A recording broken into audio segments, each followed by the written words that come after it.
Due to the graphic nature of this urban legend, listener discretion is advised. This episode includes descriptions of child abuse, ableism, and wildfires. We advise extreme caution for children under 13.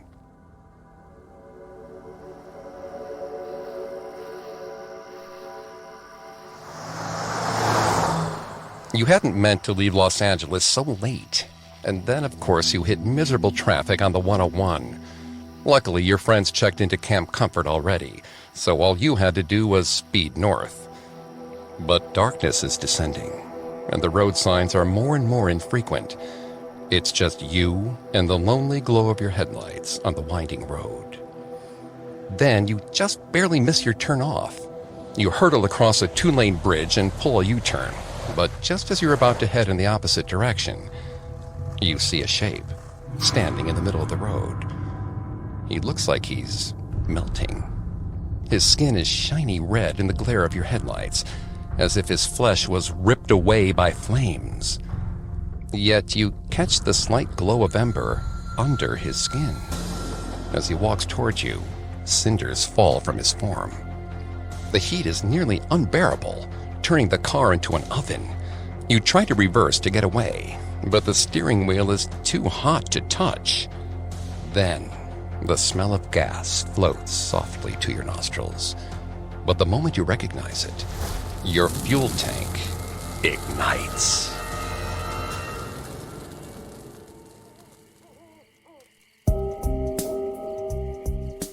Welcome to Haunted Places, a Parcast original. I'm Greg Polson. Today's episode is part of our Urban Legends series. Every Tuesday, we explore those chilling stories you hear secondhand, the kind that seem made up, but contain a kernel of truth. Urban Legends is only on Spotify, so keep listening here to never miss an episode.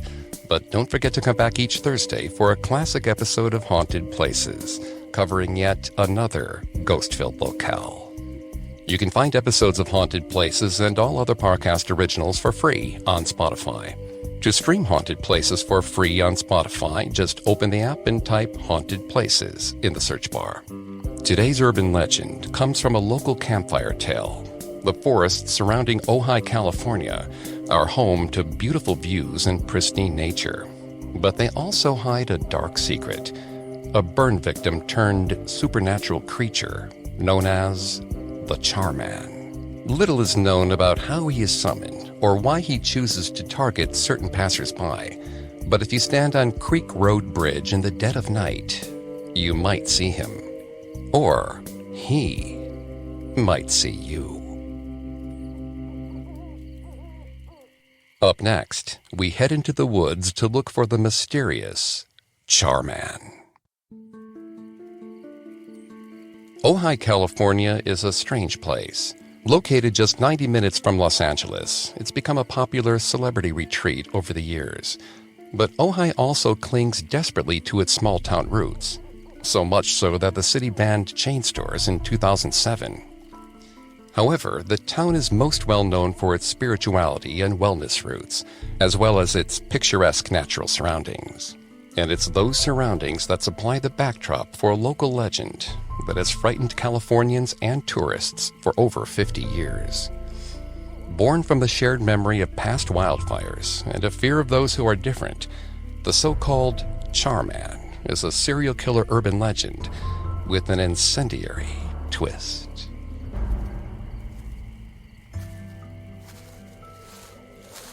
Billy was 12 when he'd learned what school was. He'd never been to one. He'd never really left his house. According to his dad, Peter, the world wasn't a place worth seeing. The only world that Billy had ever known was the one that surrounded them. Large clusters of trees reached up to touch the sky, and light blonde soil stuck to his toes when he ran barefoot through the forest. There it was just him, the trees, and his family. Besides his dad, he had a mother and 2 brothers, Joseph and David. And in Billy's young mind, his family were the only people in the world.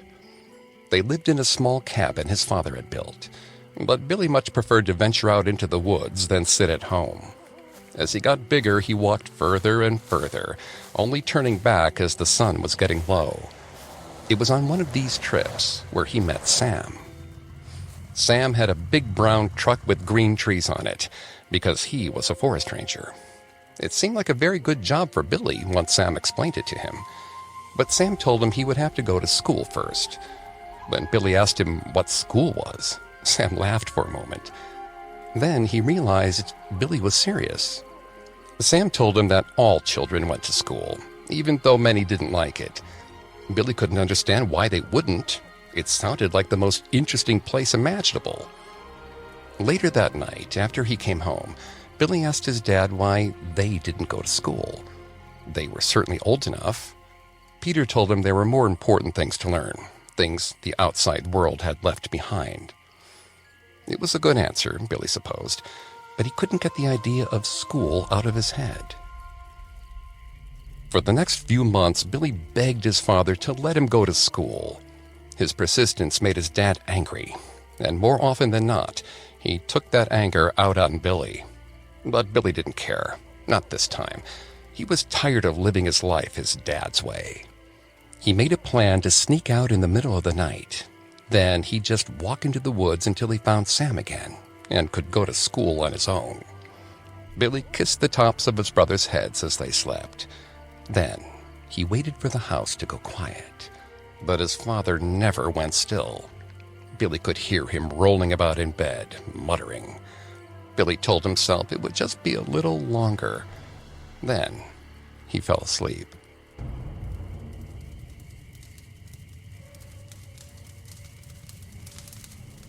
When he woke up, the air was crackling.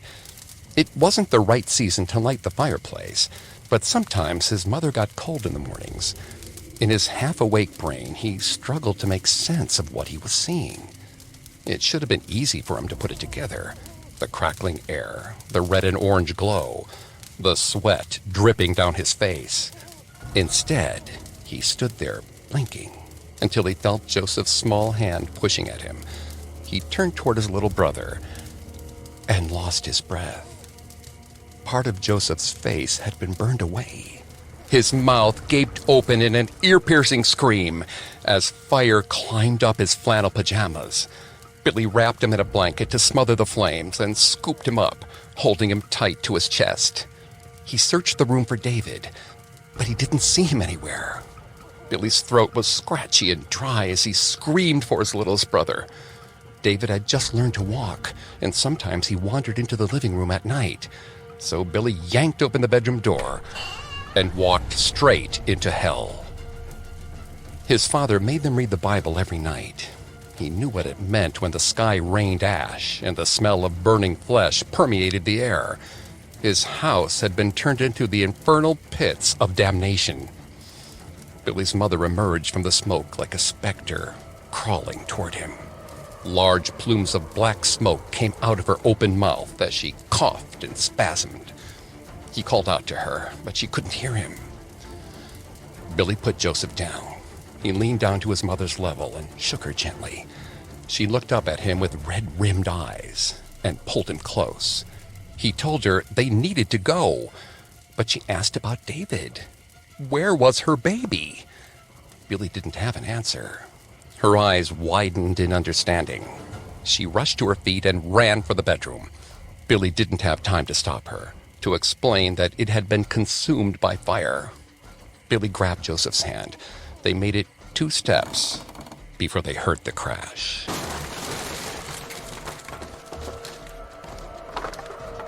Billy said a silent prayer. He told Joseph to stay put and walk down the hallway. Half of the house had collapsed. Underneath a pile of smoldering wood, he saw his mother's legs sticking out at odd angles. He turned away from the scene, wiping at the tears burning his eyes. David and his mother were gone now. He still didn't know where his father was, but he didn't have time to search for him when Joseph was all alone. Billy sprinted back to his brother and lifted him into his arms again. He raced through the hallway. They would make it. They were so close to the door. He heard the creak above them. There wasn't time to say anything. He made the split-second decision to jump away, staggering against a burning wall. He screamed as the flames tore at his flesh. but he still tried to protect his brother from the heat. Billy was so tired. He wanted to stop to grieve. He wanted to pull his family's bodies from the wreckage. But there wasn't time enough. Their exit had been blocked. Joseph went still in his arms. The window was their only option. As Billy stepped toward it, fire rained down on them, coating them like strange, scalding water. He kept Joseph tucked against his chest and pushed through the window with his head. Glass and fire carved through his face, but he kept going. He had to. They were so close. His body hit the hard dirt on the other side. He had expected cool air, but all he saw was smoke. The fire had climbed the trees, exploding into dark black smoke and ash. Billy didn't have the energy to keep going. Every part of his body hurt. His lungs ached. He tried to pull himself up, but he couldn't. Joseph fell out of his grip, and then his vision went black. Billy woke up to the sound of high-pitched cries. Billy was relieved. The whole thing had been some terrible dream. He would open his eyes and his brothers would box his ears for sleeping so late. But when Billy did open his eyes, he found that he was crushing Joseph's small corpse under his bigger frame. Stinging tears hit Billy's cheeks. He'd fought so hard, and it meant nothing. He looked up for some sort of consolation. The house was gone. His father, Peter, was staggering around the smoldering clearing. Ash clung to his skin, but he seemed all right. Billy stood slowly and called out to him. It was more of a strained croak than a word, but he was glad he was able to make a sound at all. But his father only stared at him. At first, Billy assumed he didn't recognize him. He must have been covered in soot, too. His skin felt sore and wet and tight all at once. Each breath made everything sting. His father told him not to come any closer. He called him a monster. Billy was confused. Did his father know he was planning to run away? Was this some sort of punishment for his disobedience? Billy looked down at his hands. They were red and raw. The little bit that was left of his skin was stretched and torn, burned nearly beyond recognition. Was this his punishment? He'd tried to save Joseph, but where was his father? His dad was in the house when it had gone up, but he didn't have a scratch on him, which meant when the fires woke him, his father had time to make a decision. He had decided to abandon his family. Billy's dad had always told him that God punished those who deserved it, that God knew every sin, from forgotten prayers to impure thoughts. But Billy could think of no greater sin than this. His father was supposed to protect his family. He looked at his dad and his gaze hardened. Billy understood now. He wasn't the one who needed to be punished. Billy felt his hand slide to the axe on the woodpile beside him. His father watched in horror as he raised the blade. His father tried to run, and it was a struggle for Billy to move to catch up. But then, God tripped his father, because God wanted Billy to punish him. So that's what Billy did. He punished him for his brother's death and his mother's, for their isolation and Billy's own pain. Every adult had failed him. No one had come looking for him, and no one had asked him what he wanted or what would be best for him and Joseph and David. Billy took his time to bring the message home. He ignored his father's screams. They were no louder than the fire, no more pitiful than his mother's wails. When he finished, Billy stood back to admire his handiwork. If torn flesh made you a monster, his father's skin now matched his heart. He expected to feel relief, catharsis, but all he felt was hunger and pain. Violence had given him purpose. It made it hurt less, and it hurt so much. Billy cleaned the blade with a small cloth. Then he walked into the woods in search of Sam. Up next, we meet the Charman of Ojai. Hi, it's Greg. If you're looking to add some more fun to your feed, subscribe to Parcast Network's new show, Incredible Feats. Every weekday, comedian Dan Cummins, who you might recognize from the hit podcast Time Suck, explores an unbelievable account of physical strength, mental focus, or bizarre behavior. Don't miss the story of the man who broke the sound barrier while skydiving from the edge of space, or the harrowing tale of a 17-year-old girl who survived alone in a rainforest for 11 days after her plane broke apart mid-air, or the ultramarathoner whose rare genetic condition lets him run for days without stopping. Incredible Feats spotlights mind-blowing achievements of everyone from world-class athletes and record breakers to scientists, architects, artists, and more. Search Incredible Feats and follow free on Spotify or wherever you get your podcasts. Now back to the story. Mira wouldn't have come if she knew what Cal was up to. She thought they were headed to Ojai for some hiking, maybe see a celebrity or two. She didn't realize they were trying to conjure a boogeyman. Every time she used the word conjure, Cal rolled his eyes. They weren't creating the Charman from thin air, he told her. He was a real guy, or had been a real guy who died in a forest fire sometime in the 60s. This did nothing to convince Mira. The idea of provoking some half-burned man, dead or alive, just didn't seem smart. They would essentially be luring a disfigured person out of the woods in order to mock them. It was cruel. Cal claimed that she wasn't giving the Charman enough agency. After all, he'd killed hundreds of curious kids. He could take care of himself. Cal leaned out the car window as they crossed the Creek Road Bridge. "Charman," he called. Mira told him he was being a jerk. He didn't disagree. An uneasy beat passed between them. Mira asked if the Charman frequently killed people who called his name. Cal said yes, then realized what he just implied. They drove in silence the rest of the way to Camp Comfort. The name was fitting.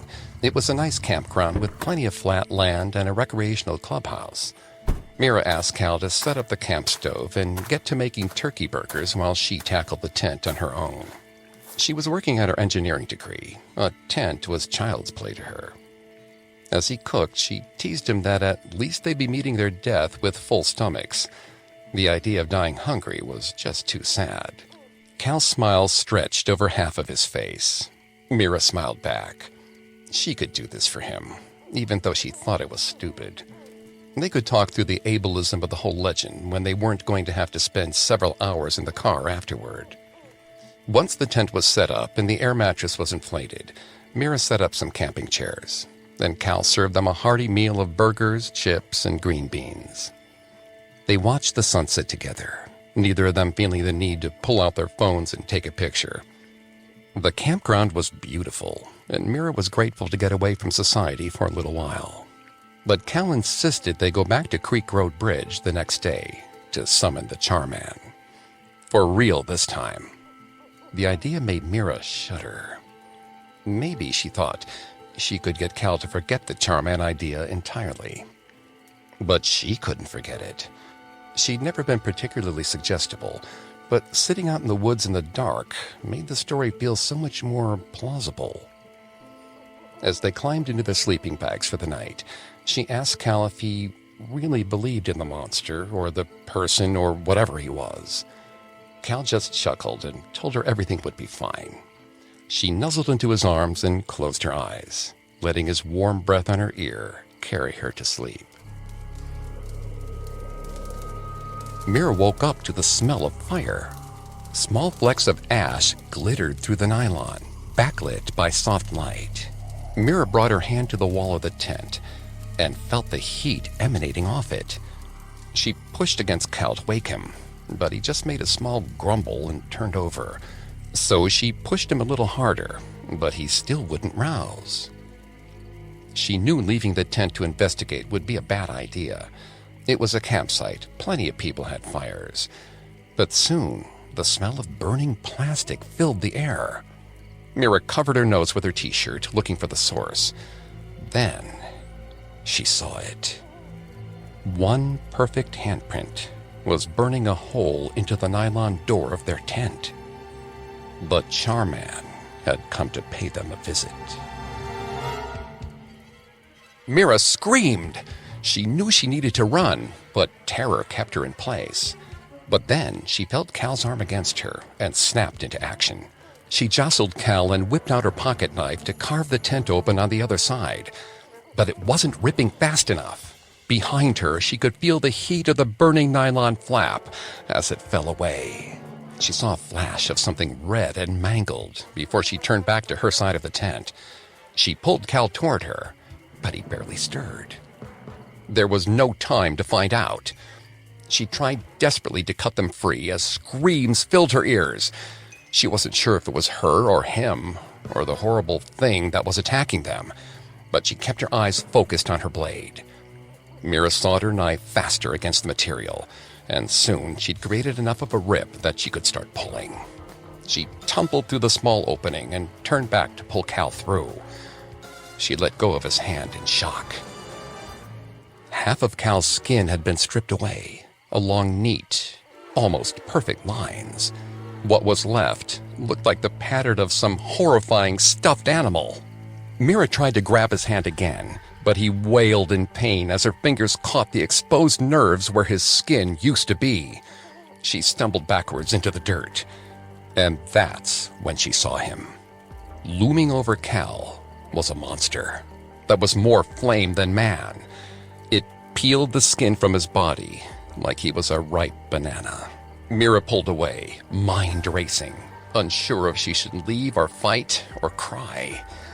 Cal had returned to screaming.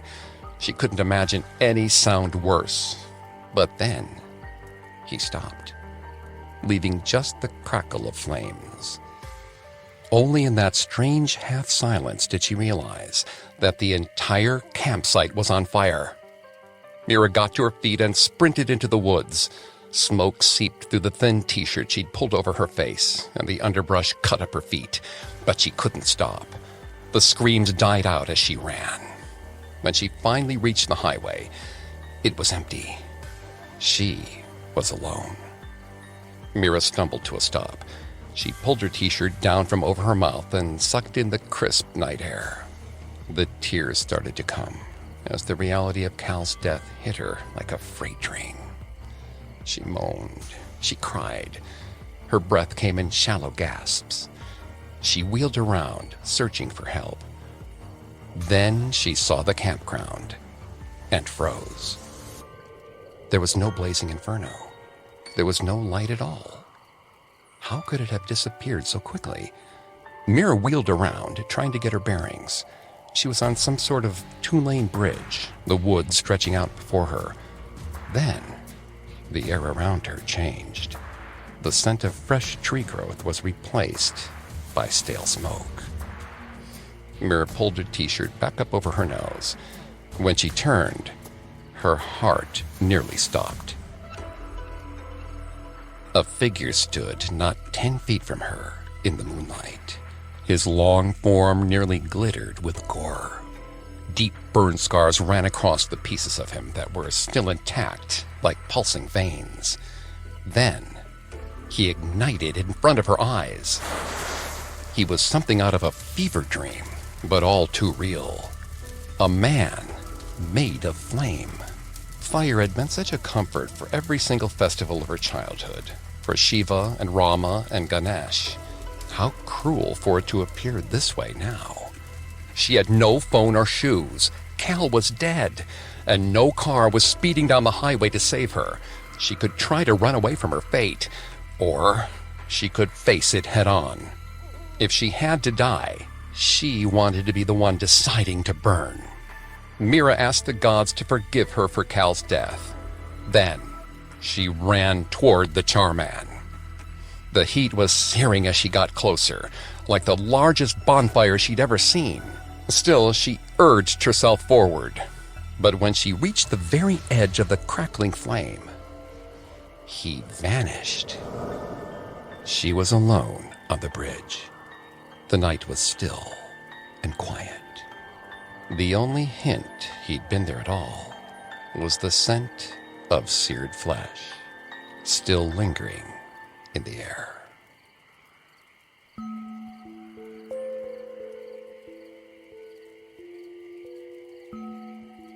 The most often told origin story for the Char Man centers on a fire that nearly consumed all of Ojai in 1948. The rumor goes that at the time, a homesteader lived in the surrounding woods with his son when the blaze trapped the two of them, leaving the son horribly burned. And soon, traumatized and alone, the boy had a psychotic break. When the authorities managed to reach the charred house, they discovered the homesteader had been flayed alive. However, there is more than one possible origin story for the legend of Char Man. Another version of the tale says he was a firefighter killed in the line of duty, and yet another claims he was a motorist whose vehicle caught fire after an accident on Creek Road. Local thrill seekers have been known to park on the road's bridge or even in the forest and chant his name. When he appears, sometimes he wields an axe, searching for someone to skin in order to repair his own. But each time he shows up, he's always accompanied by the smell of flame and rot. The fact is, there have been a number of fires in the area, and there have been many deaths. Who are we to say it wasn't the Char Man? So, if you do venture down Creek Road, keep your wits about you. And if you smell fire, run.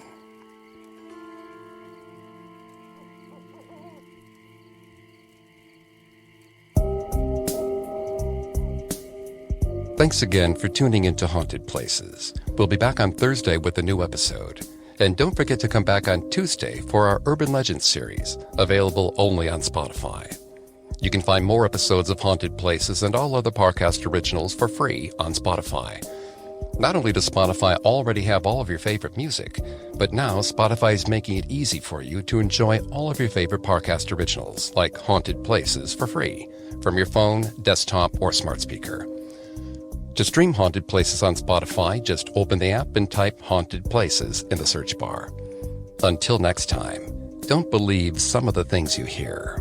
Believe all of them. Haunted Places was created by Max Cutler and is a Parcast Studios original.